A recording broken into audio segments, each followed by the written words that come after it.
下面我给大家科普一下不锈钢橱柜的优点和缺点。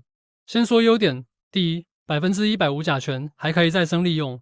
第二，不怕水、不怕潮、不变形，也耐腐蚀，用上个几十年是没有任何问题的，也是比较崭新的，不用去刻意的去维护它、保养它，也可以用湿布去擦。